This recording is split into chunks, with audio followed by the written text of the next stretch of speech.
Everyone remembered that wedding. Not because of the vows, not because of the luxury, not even because of the scandal. They remembered it because a woman everyone ignored, a black woman no one wanted near the front, turned out to be the reason the groom could stand there at all. They judged her clothes. They judged her silence. They judged her presence. What they didn't know was this. Before the night ended, her name would be spoken louder than the groom's. Her truth would shake the room, and the same people who avoided her would stand frozen, realizing racism doesn't just humiliate the ignored, it eventually exposes the powerful. The wedding was designed to impress people who were already hard to impress.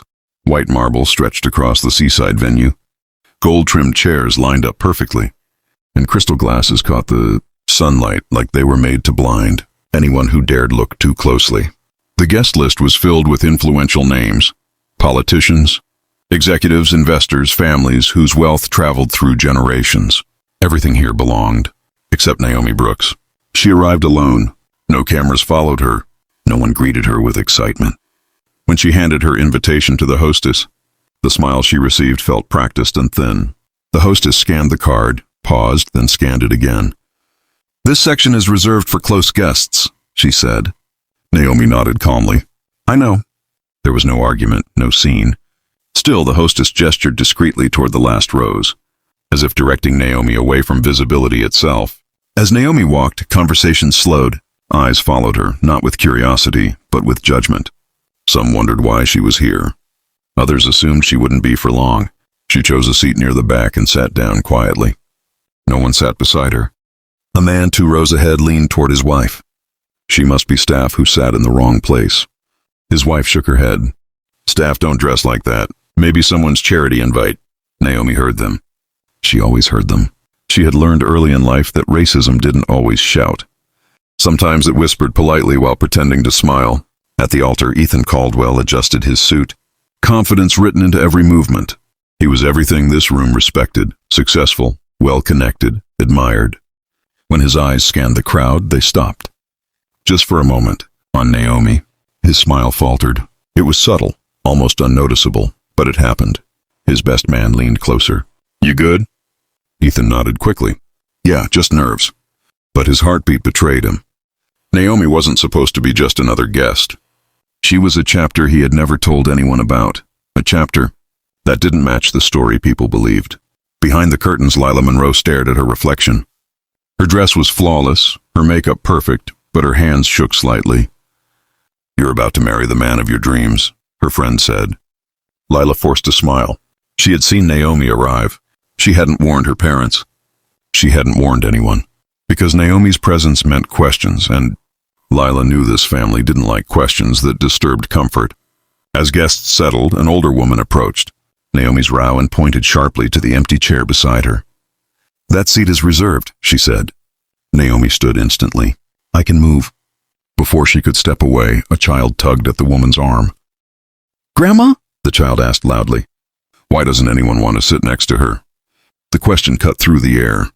Several heads turned. The woman stiffened, embarrassed, and pulled the child away without answering. Naomi sat back down slowly. She didn't cry. She didn't react. She simply breathed. The music began. Everyone stood as Lila walked down the aisle, radiant and celebrated. Applause filled the space. Smiles spread everywhere. Naomi remained still. She didn't clap. She watched Ethan, and when his eyes found hers again, she gave him a small nod. Not forgiveness, not permission, a reminder. Ethan's chest tightened. The officiant spoke about love, unity, beginnings, but Ethan barely heard a word.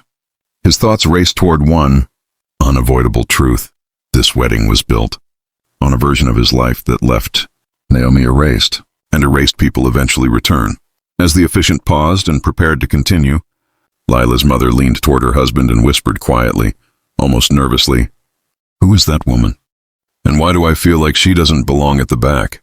Ethan's hands clenched, and Naomi Brooks sat calmly, knowing the hardest part of this story had not begun yet. The officiant hesitated for a fraction of a second, sensing that something fragile had cracked, then continued reading from his script. His voice spoke of love and lifelong promises, but the words felt thin, almost artificial. Against the tension thickening the air, Ethan barely registered them. His focus had narrowed to one point in the crowd. Naomi. She had not moved. She had not reacted, and that terrified him more than anger ever could. Leela felt it too. She looked at Ethan's face and saw something she hadn't seen before. Not nerves. Not doubt, but fear. Real fear. "Ethan," she whispered again. "What's wrong?" He opened his mouth to reassure her. No words came out. The officiant turned to him. "Do you, Ethan Caldwell?" Ethan released Lila's hands. The sound of skin separating echoed louder than it should have. A murmur swept through the guests. Heads turned. Smiles vanished.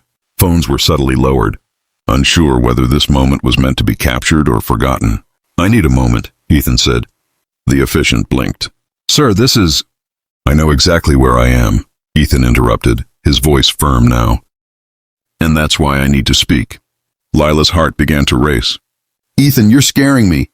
He looked at her with something close to regret. "I should have been honest a long time ago." He turned to face the guests. "This wedding," he said, "was meant to celebrate love. But love built on silence is not love, it's comfort." The crowd shifted uneasily. Ethan's gaze moved deliberately toward the back row. "There's a woman sitting back there that most of you decided didn't matter." Naomi felt the room tighten around her. She wasn't offered respect. She wasn't offered curiosity. She was judged without a single word spoken to her. Several guests looked away. Ethan stepped off the altar. Each step down the aisle felt like shedding a layer of protection. His parents stiffened. Lila's mother whispered sharply, "What is he doing?" Ethan stopped in front of Naomi. "This is Naomi Brooks," he said. Naomi stood, not because she had been summoned, but because she refused to be spoken about while seated. A wave of shock rippled through the venue. "She's not here by accident," Ethan continued. "She's here because without her, I would not be standing where I am today." Lila stared, disbelief turning slowly into confusion. "When I didn't belong in elite schools," Ethan said, "she vouched for me. When I didn't understand the systems you all move through so easily, she taught me. She introduced me to people who would never have given me 5 minutes if I hadn't been standing beside her." Naomi's expression remained controlled, but her eyes carried years of memory. "And when those same people decided she made them uncomfortable," Ethan said, his voice cracking, "I let her disappear so I could stay." The silence that followed was heavy and unforgiving. Lila's voice trembled. "You erased her." Ethan nodded. "Yes." The man near the front scoffed. "This is inappropriate. You're ruining your own wedding." Ethan turned sharply. "No, I'm revealing it." Naomi finally spoke. "I didn't come here to be rescued," she said calmly. "I came because I wanted to see if the man who once needed me had learned what courage actually costs." Her voice carried effortlessly. "I have sat in rooms like this my entire life. Rooms where I am welcomed for my value but rejected for my presence." She looked around slowly. "Today, many of you decided who I was without asking. You avoided me, repositioned me, diminished me." Some guests shifted. Some lowered their eyes. "That," Naomi said, "is how racism survives. Quietly, politely, comfortably." Lila stepped forward, tears forming freely now. "Why didn't you ever tell me?" Ethan answered before Naomi could. "Because telling you would have meant admitting that my success wasn't as clean as I pretended." Lila closed her eyes. When she opened them, something had changed. "This wedding," she said softly, "was supposed to be the beginning of honesty." She removed her ring slowly. Gasps spread instantly. "I can't promise a future with someone who only finds his voice when the room is full," she continued. "But I respect you for finally using it." She placed the ring into Ethan's palm. The officiant stepped back. The ceremony was over. Not officially, but truth had ended it more decisively than any objection ever could. Naomi picked up her bag. As she walked toward the exit, no one stopped her. The aisle cleared instinctively. As if the room itself understood it no longer had the authority to block her path. At the doorway, she paused.